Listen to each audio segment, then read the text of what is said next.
The big event ahead of us come next trading session, that is Monday.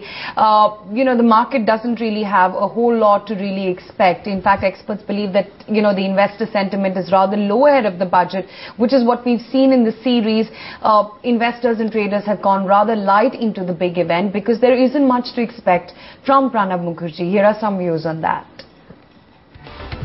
We need to focus on is the fiscal deficit for the next year, and I would love to see a number which is somewhere between 4.5 or around as the fiscal deficit for the next year, which is going to be tougher on the expenditure side, which means we're going to see some increase in taxation, direct and indirect.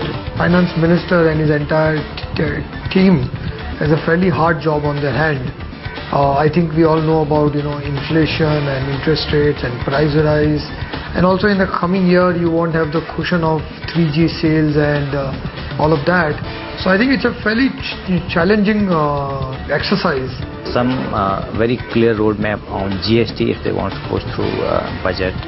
I think direct tax code they have already said, so I don't think so there will be any kind of announcement on that.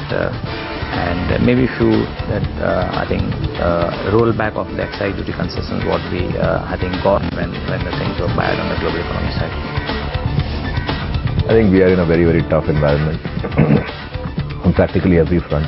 So be it the macro environment, wherein we are probably heading into some kind of GDP slowdown. I doubt if we'll maintain 8.8% or 8.6%. I doubt if the interest rate situation is going to get alleviated anytime soon. So that's the other huge negative. And at the core micro level of the markets, I think the earnings picture looks not very encouraging at all. I just think that markets will disappoint hugely this year. And they already have shown you in the first 1.5 months of the year which way they are headed by way of their mind of the market is telling you that. My sense is this year is going to be a lot lower than where most people expect it to be, by both by way of numbers, of earnings as well as the market's own performance.